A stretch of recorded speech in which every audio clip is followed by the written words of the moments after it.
Hello, I'm Diana Ding from Ding Ding TV, Silicon Valley Community Media. Together with my friend Dolly, we're going to interview an amazing community leader who has made the big impact in education and equity in our community, Dr. Omar Torres.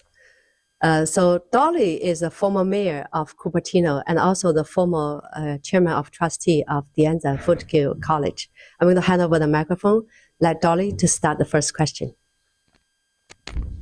Thank you so much, Diana and Ding Ding TV for having this operation today, because I think it's important to introduce Dr. Omar Torres to the community. Dr. Torres, community colleges are important to me, and I know why they're important to me.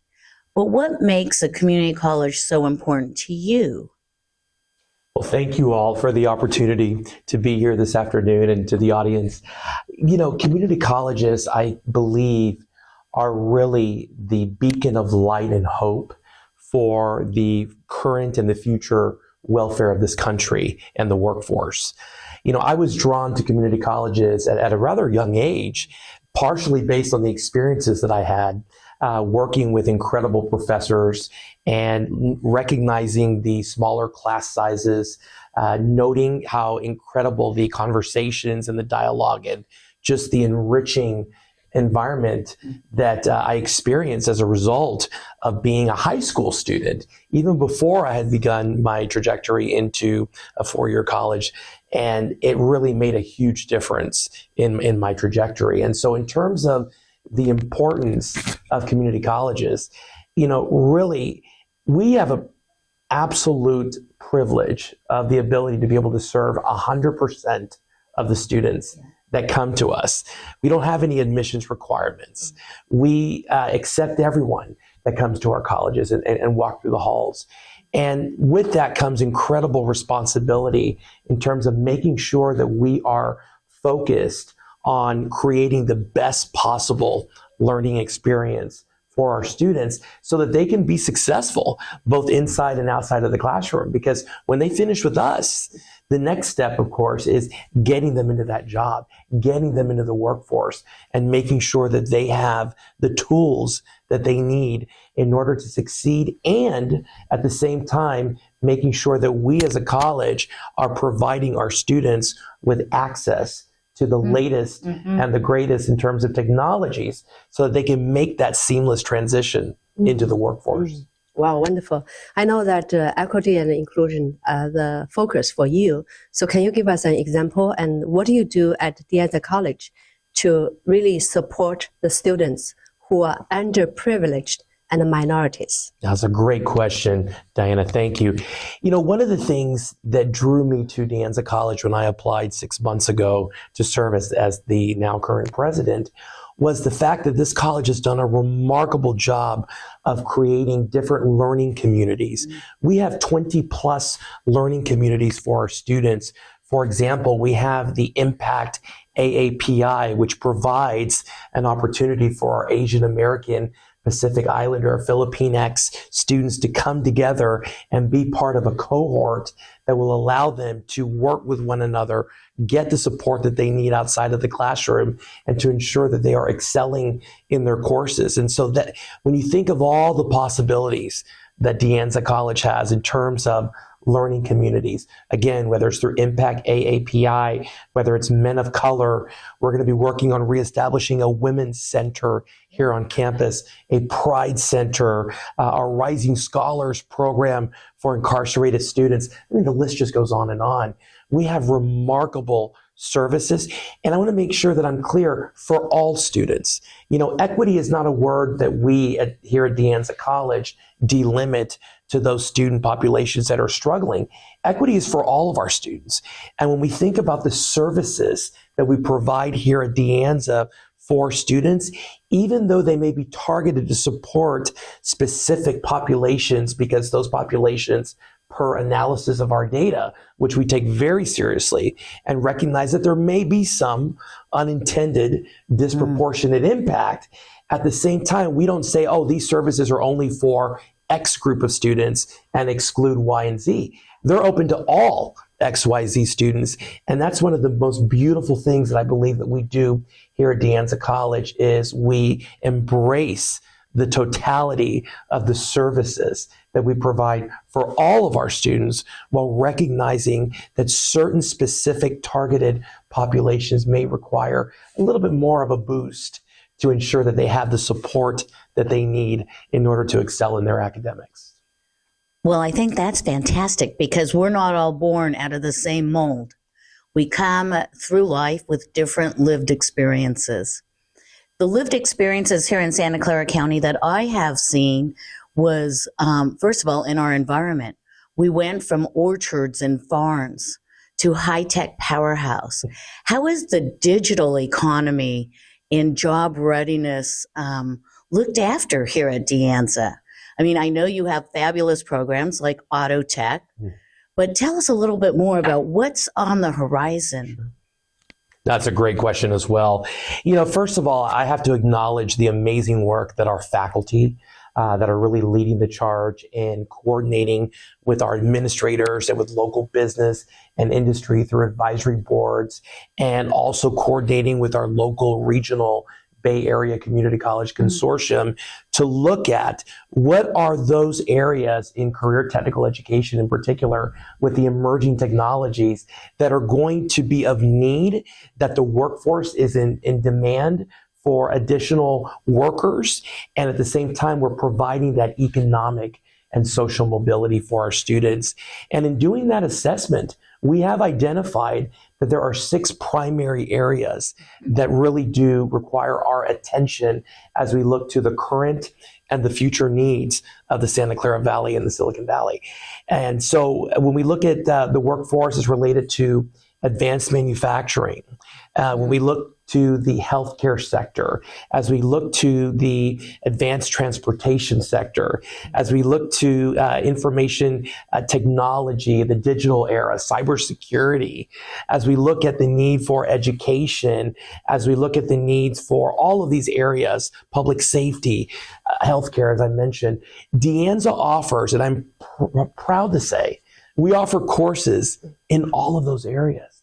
And so, for example, we have an incredibly booming cybersecurity program that we're looking now to get national designation for that program.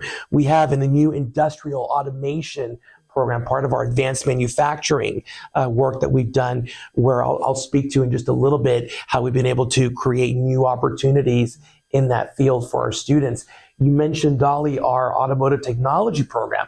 We're going to be premiering with a new bachelor's degree in automotive technology management starting this upcoming fall 2025 quarter.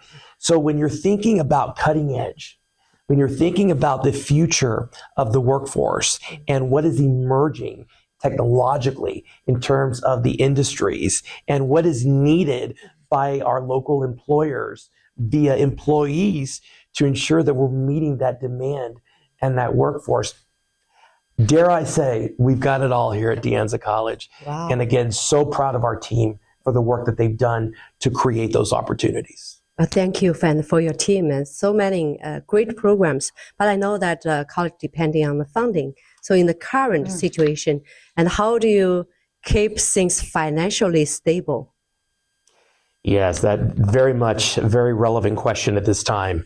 There are a lot of things that as president, I've really brought the opportunity for the campus to engage in dialogue, to really think about how we can create new opportunities for our present and our future students, and while keeping in mind our budget.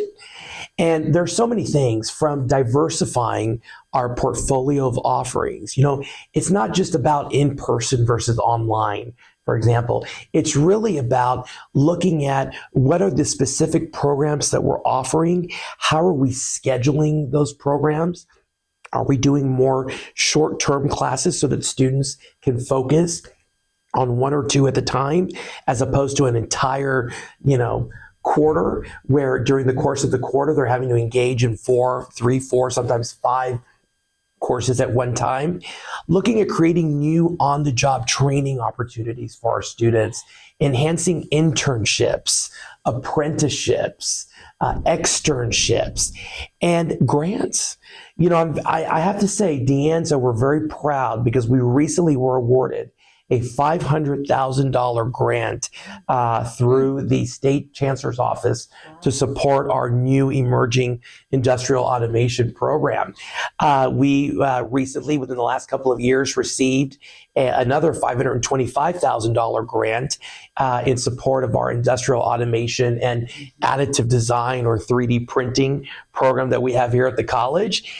There's just so many things where we're not taking for granted the amazing opportunities that we already have, but rather we're trying to create new opportunities for our students, for the college, and for business, because sometimes we will partner with business. For example, we're currently in the process of having conversations with Waymo, thinking about the next generation of self-driving cars, and even cars that are going to be flying cars in the future. Well, you're going to need a workforce and technicians that are going to be able to do that work and be prepared to seamlessly enter the workforce to meet that needs. And that's where Anza College, partnering with business and industry, where we're really able to be cutting edge.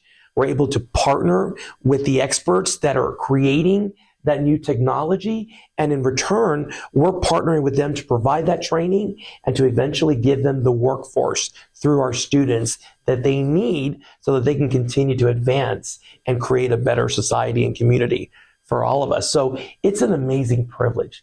It's an amazing opportunity. And it's one that not only do we savor intellectually, but we savor spiritually and emotionally as well. And I thank the community for their partnership. That's fantastic. And I actually appreciate you mentioning all the different partnerships that have been built by your predecessors, by the staff, the faculty, and enthusiastically embraced by the students. I think that's very important because we are on a community college campus, and that means bringing the community here and addressing community needs.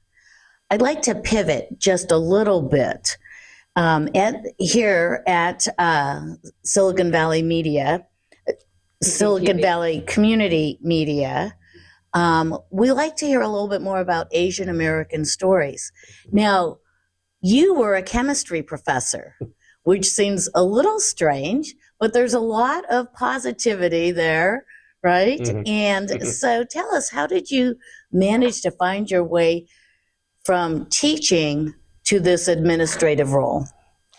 Thank you. You know, I entered academia upon graduation from college because I was drawn to the incredible power of education. And I always thought that I would be teaching forever. And I love teaching. I love the opportunity that being a professor, being an instructor creates in terms of opening minds and opening the hearts of our students and really fostering that next generation. And it wasn't until I started engaging in some administrative work as a department chair where I started really working with faculty administration, working with the community, recognizing that you can still make a difference, but it's a different way of making that difference in supporting the faculty so they can do their work inside and outside of the classroom, and our classified staff professionals and our administrators. And how can you do that but as a leader within your campus and within your college, within your district, and really taking a bold step forward to actually be involved with the state, be involved at the national level, and bringing those opportunities back to the campuses, back to the staff, back to the administrators, back to the faculty. And I had an opportunity to do that. And when I took a little bit of a bite of the apple, I realized very quickly, wow, this is a whole new world of opportunity that I am genuinely excited about, that I'm committed to, and I want to continue to do more and to hopefully, be able to provide more opportunities for students. So it really just was a natural progression where my roots will always be the classroom. Wow, wonderful. And eventually it led to other opportunities. Yes, very good. And thank you. And this might be an opportunity for us to work together because, at the Silicon Valley Community Media Ding Ding TV, we bring the diverse Asian community together and telling our Asian American stories. I would ask that how can we work with the Anza College and have their story to be heard, and including your amazing story. Oh, no, thank you, Diana. Appreciate that. So many opportunities. I could think of maybe 3 things off the top of my head, and I'm sure there are many more. First, as I alluded to a little bit earlier, as part of the on-the-job training or preparing our students for the workforce, Anza is really going to capitalize on creating internship opportunities for our students. Now, our students have done internships for years, decades here, but we're finally going to have a course here at the campus starting in spring 2026 where they can enroll in the internship course and they can receive college credit for the work that they're doing in that internship. And many times those internships are paid. So it provides a wonderful opportunity for our students. And so, Diana, I see great possibilities there where if you and your staff, for example, want to bring on, paid or unpaid, some of our student interns, they're working with you, they're learning about television production, everything that they have seen theoretically in the classroom and experienced somewhat hands-on in the laboratory, they're getting that real world exposure through working with you and through Ding Ding to television. And it's a great opportunity. I also see a lot of opportunity in showcasing the workings and the successes of our students by partnering with our student newspaper. I don't know if you knew, we have a student journalism newspaper, La Voz, and they do a remarkable job reporting. They're on summer break now, but they'll be back in the fall. And they do a remarkable job in really capturing a lot that is happening on campus, showcasing the successes of our students and our campus community. And again, there's wonderful synergy there that could be created between our student newspaper and Ding Ding Television. And finally, we have an amazing VITA program.